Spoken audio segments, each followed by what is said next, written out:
네, 안녕하세요. KJTV 최경진 최후의 성작 260년간 계속된 에도 막부의 창설자 토쿠가 이에야스의 그리고 인내라는 얘기를 시작하겠습니다. 네, 얘기를 시작하기 전에 토쿠가 집안의 가문에 대해서 알아보겠습니다. 여기는 교토에 있는 시모카모 신사의 얘기부터 시작하겠습니다. 시모카모 신사는 현재 세계문화유산으로 등재되어 있습니다. 이 신사의 제시는 야타 가라스입니다. 오른쪽 그림을 보시면 검은 새가 있는데요. 다리가 3개이죠. 그래서 삼족오라고 합니다. 고구려 백화에서도 볼 수가 있습니다. 재미있는 것은 현재에도 이 심볼이 일본의 국가 대표 축구팀 엠블럼으로 사용되고 있습니다. 자, 일본 서기의 기록을 보면요. 이 새는 일본의 초대 천황인 진무천황을 도왔다고 합니다. 진무천황이 오사카 지방을 정벌하려고 했는데 여의치 않자 와카야마 쪽으로 우회했는데 와카야마 현의 숲에서 정신을 잃었습니다. 이때 이 새가 나타나서 천황의 길을 잘 이끌어서 드디어 일본 항실이 시작이 되었습니다. 그래서 그 공적을 기리기 위해서 시모카모 신사를 창건하였다고 합니다. 이 신사 축제가 굉장히 유명한데요. 가모 축제라고 합니다. 이미 고대인 698년에 일본의 기록서인 속일본기를 보면 가모 축제에 사람들이 너무 많이 모임으로 말 위에서 활을 쏘는 행위를 금하였다라는 기록이 전해질 정도로 굉장히 오래된 축제입니다. 또한 이 신사는 일본을 460년간 지배한 겐지 무사 가문의 걸출한 무사였던 미나모토노 요시츠나가 성인식을 올린 것으로도 유명합니다. 축제의 심볼을 보시면요. 왼쪽에 잎사귀 2개로 구성되어 있습니다. 접시꽃이라고 합니다. 그런데 이 시모카모 신사를 제사 지내는 가모시 가문의 심볼 또한 3장의 접시꽃 잎새로 구성되어 있습니다. 재미있게도 토쿠가 이에야스 가문의 심볼도 3장의 접시꽃 잎새로 구성되어 있습니다. 왜 이렇게 시모카모 신사 가문과 토쿠가와시 가문의 심볼이 같은가에 대해서 보도록 하겠습니다. 먼저 접시꽃을 보시면요. 왼쪽은 꽃이고요. 오른쪽을 보시면 각 가문의 문장에 나타나는 접시 잎새가 보이죠. 그런데 저희들이 살펴보면요. 토쿠가 이에야스의 선조인 마츠다이라 씨는 미카 카목은 마츠다이라 마을에 있는 가모 신사의 자손이다 라고 밝혀져 있습니다. 따라서 토쿠가 씨의 본성은 마츠다이라 씨죠. 현재의 아이치현의 마츠다이라 마을의 가모신사 후손이다 라는 것이 살펴져 있습니다. 그러므로 가모시와 토쿠가 씨의 가문의 상징은 서로 동일하다 라고 얘기할 수 있습니다. 이 토쿠가 이에야스는요. 한반도에서 일어났던 임진왜란으로 중지되었던 조선통신사를 1607년에 직접 대면합니다. 이후 12차례에 걸쳐서 조선통신사를 접견하게 되는데요. 조선에게는 우호적이었다라고도 얘기할 수 있겠습니다. 여기서 일본 서기의 기록을 보겠습니다. 일본 서기는 720년에 일본 조정에서 발견된 일본에서 가장 오래된 역사였습니다. 신공항후 5년 즉 205년 춘삼월 7일자 기록을 보면 가츠라기 소츠이코라는 일본의 무사가 부산 다대포에 진을 치고 경남 양산을 공격하여 함락시킨 후 돌아왔다. 일본 서기에 일방적 기록이 합니다만 이때의 포로들은 현재의 나락현의 가츠라기 지방의 4개 마을에 살게 하였다. 라고 합니다. 그런데 이 양산에서 연행된 양산 백성들은 그 거주지 주위에서 많은 제철 유물들이 발견되고 있습니다. 그래서 직업은 대장장이로 추정하고 있습니다.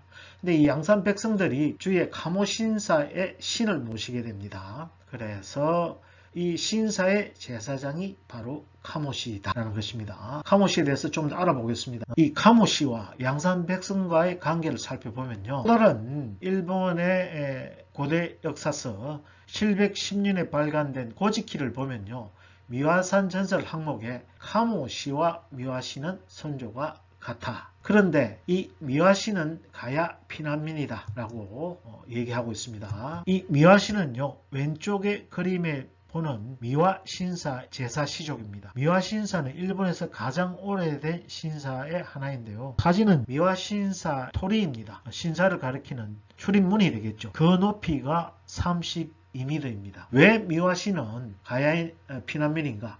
이는 여러 가지 일본의 논문에서 밝혀져 있습니다. 강개토왕비를 보면 강개토왕이 서기 400년 가야를 침범하였다는 기록이 나와 있습니다. 그래서 이 가야의 백성들이 일본으로 피난하였다. 이 가야 피난민이 바로 미와시의 선조이다 라는 것이 거의 정설로 밝혀져 있습니다. 따라서 미와시와 카모시는 동족이고 이들은 가야에서 피난한 양산의 백성으로 서로 동족관계에 있다라는 것을 알 수가 있습니다. 따라서 왜 카모시 자손인 토쿠가 이에야스의 상징과 시모카모 신사의 심볼이 동일하다는 것에 알 수가 있습니다. 자, 본론으로 들어가겠습니다. 바로 토쿠가 이에야스 인내. 이 토쿠가 이에야스는 일생에 걸쳐서 인내라는 단어를 강조하고 있습니다. 토쿠가 이에야스의 직필입니다. 오른쪽으로 보겠습니다. 감인, 견딜 감이고요. 참을 인이죠. 이뿐만 아닙니다. 토쿠가와의 유언입니다. 사람의 일생은 무거운 짐을 지고 먼 길을 가는 것과 같아. 노란색 문자를 보시면 인내는 무사장구의 근본, 화내는 것을 적으로 생각하라 라고 이렇게 교훈을 남기고 있습니다. 좀 더 자세히 보시면 인내는 무사장구의 바탕, 분노를 적으로 생각하라. 여기에도 자신을 지키기 위해서는 참고 견디라 라는 인내를 강조하고 있습니다. 또한 인내는 나를 지키는 제1의 신조이자 원칙이다 라고 후손들에게 인내를 강조하고 있습니다. 이 인내를 보기 위해서는 토쿠가 이에야스의 굴곡진 인생을 살펴보면 그 의미를 알 수가 있습니다. 그 전에 먼저 이 세 명의 무사를 기억해야 됩니다. 오다 노부나가, 그 뒤를 이은 토요토미 히데요시, 그리고 그 뒤를 이은 토쿠가 이에야스. 오다 노부나가가 토요토미보다 3살이 많고 토쿠가 이에야스보다는 9살이 많습니다. 그런데 이 세 명의 인물은 모두 현재 나고야 부근의 아이치현 출신입니다. 일본에서는요, 이 나고야 사람들이 굉장히 고집이 세고 자부심이 강하다고 합니다. 길가에 결혼 예물을 트럭으로 싣고 달린다고 합니다. 그 정도로 자부심이 강한 거죠. 추정하건대 이 전국을 제패한 3명의 걸출한 무사가 태어난 지역으로 이 지역에 후손임은 굉장한 자부심을 느끼고 있다고 저는 해석하고 있습니다. 토쿠가 이에야스적 시적을 한번 살펴보겠습니다. 6살 때요, 토쿠가 이에야스 아버지가 오다의 아버지에게 전투에서 패했습니다. 그래서 토쿠가 이에야스는 이마가와 가문에 인질로 보냈습니다. 근데 중간에서 오다 쪽이 토쿠가 이에야스를 납치했습니다. 그래서 오다 가문에서 2년간 인질로 잡혀 있었고요. 그 뒤에 포로교환 형식으로 다시 이마가와 가문에 인질이 됩니다. 이 오다 노부나가 이마가와 가문이 패배하게 됩니다. 그래서 19살이 되어 겨우 고향인 오카야마로 돌아오게 됩니다. 그래서 토쿠가 이에야스는 13년간 인질 생활을 보내게 되는데요. 자신의 목숨을 보존하기 위해서 모든 일에 참고 견디며 대처하는 것이 굉장히 조심스럽다는 신중한 성격이 형성되었습니다. 19살 때 당대 실력자인 오다 노부나가를 방문하여 적대심이 없으며 협력하겠다고 이렇게 자청합니다. 힘이 없기 때문이죠. 이것을 키오스 동맹이라고 합니다. 그리고 38에 끔찍한 사건이 발생합니다. 주군인 오다 노부나가가 아들과 아내를 처단하라는 명령을 내립니다. 네, 치쿠야마 도노 사건을 자세히 살펴보겠습니다. 그림의 좌측에 오다 노부나가 당대 실력자입니다. 그리고 지역의 무사 가문 이마가와 요시모토와 노부나가는 전쟁을 벌이게 됩니다. 막강한 전력을 자랑하는 오다 노부나가가 마땅히 승리를 하고요. 이마가와 요시모토 가문은 모든 영지와 목숨을 빼앗깁니다. 거기 나나라는 여성의 그림이 있습니다만 치쿠야마 도노로 불리게 됩니다. 이 나나는 패망한 이마가와 요시모토 가문의 여성입니다. 나나는 당대의 유망주 토쿠가와 이에야스와 혼인을 맺게 되고 아들인 노부야스가 태어나게 됩니다. 네, 그런데 오다 노부나가에게는 장녀 토쿠히메가 있습니다. 이 토쿠히메를 토쿠가와 이에야스의 아들 노부야스와 결혼을 시킴으로써 두 집안은 동맹의 관계를 맺습니다. 여기서 보시면요, 며느리 토쿠히메와 시어머니 나나, 뒤에 치쿠야마노 도노로 불리게 됩니다만은 사이가 최악입니다. 왜냐하면 나나 입장에서 보면 자기의 이마가와 집안을 패망시킨 오다 노부나가의 딸인 토쿠히메가 며느리로 들어온 것입니다. 그래서 이 두 사람의 관계는 최악의 상태가 되었습니다.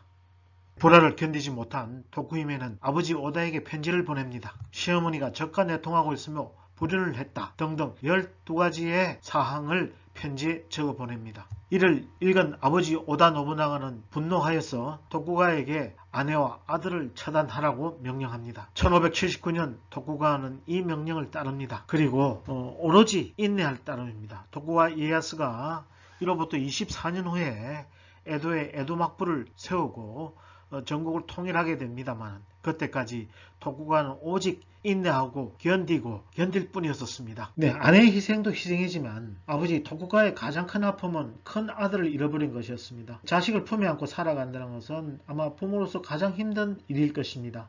그래서 이런 말을 남겼습니다. 누구나 다 하는 인내는 인내가 아니다. 견딜 수 없는 것을 견디는 것이 인내이다. 즉 자신의 장남을 처단한 아버지의 마음은 차마 견딜 수 없는 것인데 이것을 견디는 것이 바로 인내이다 라고 얘기를 하고 있습니다. 네, 45세 때 오다 노부나가가 혼노지에 변해서 사망합니다. 뒤를 이어 토요토미 히데요시가 정권을 장악하게 되고요. 토쿠가는 또다시 토요토미를 방문해서 신하의 예를 취하게 됩니다. 49세가 되었을 때 토요토미 히데요시는 토쿠가에게 에도로 이동하라고 명령합니다. 근데 당시에 에도는 전혀 개발되지 않은 불모지였습니다. 이 불모지로 토요토미는 토쿠가를 쫓아냅니다. 국문학에서도요, 당시의 에도말, 지금의 표준말인 동경말은 새나 짐승이 짖거리는 소리라고 기록되어 있습니다. 이 그림은 당시 에도의 유일한 건물이었다고 합니다. 이게 전부였고요. 그러면 토요토미는 왜 토쿠가를 교토로부터 멀리 쫓아냈을까? 바로 정치의 중심에서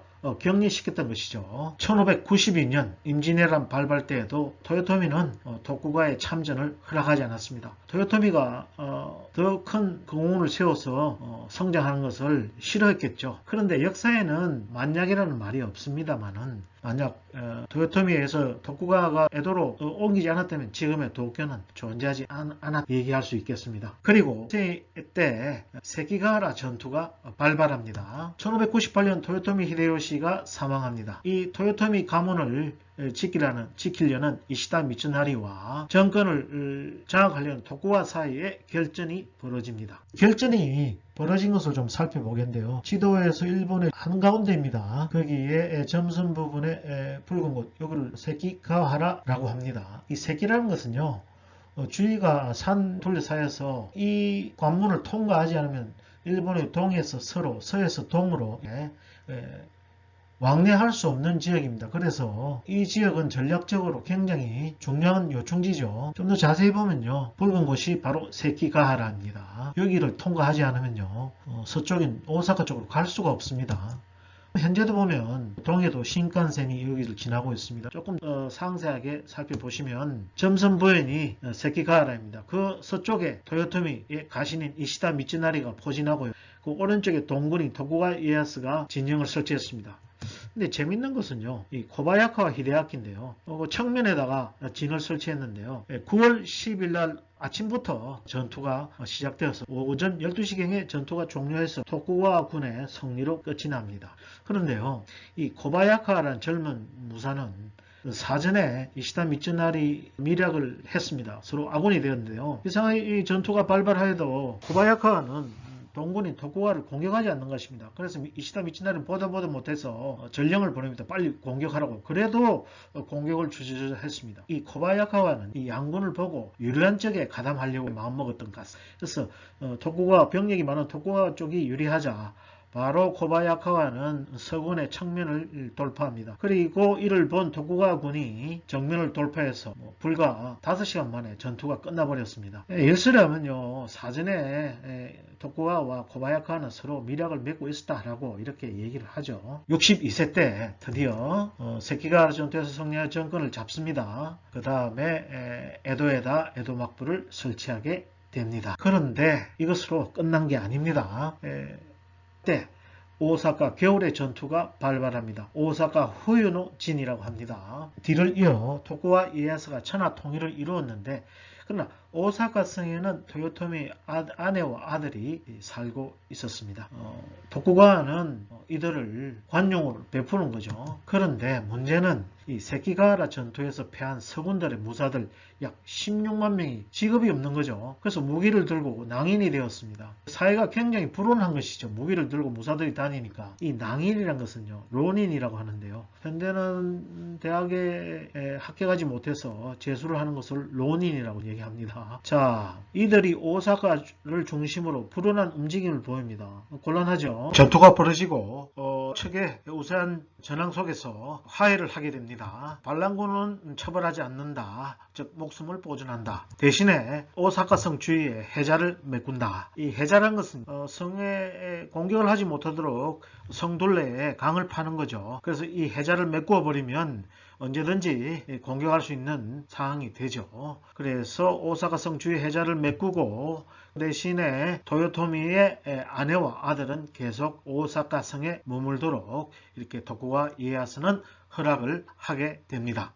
네, 이것으로 끝난 것이 아닙니다. 74세가 되었을 때 또다시 오사카 여름의 전투, 오사카 나츠노진이 발발합니다. 오사카 성에는 계속해서 토요토미의 아내와 아들이 거주하고 있었기 때문에 또다시 이 토요토미의 잔류 세력이 결집을 시작합니다.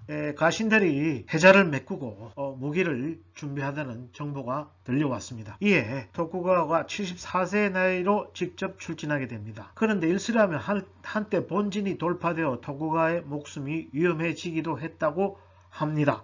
풍문에 지나지 않습니다만 이미 이때에 도쿠가와가 전사했다는 소문도 있습니다. 도쿠가와 이에야스는 오사카 성을 불태우고 도요토미 히데요시 아들과 아들은 자결을 명하게 됩니다. 이 일본 최대 성인 오사카 성이 당시에 불타고 있을 때 상당히 떨어진 교토에서도 볼 수 있었다고 합니다. 75세가 되었을 때 모든 것을 마무리하고 도쿠가와 이에야스는 눈을 감게 됩니다. 이후 1868년 메이지 정부가 수립할 때까지 64년간 에도 막부는 존재하였습니다. 도쿠가와를 모시는 신사인 니코의 동조궁에 가면요, 그림처럼 3마리의 원숭이를 조각한 것이 보입니다. 보지 않고 말하지 않고 듣지 말고 주변의 모든 일에 대해서 신중하게 참고 견디라는 도쿠가와 이에야스의 교훈을 기록하고 있습니다. 대단히 감사합니다.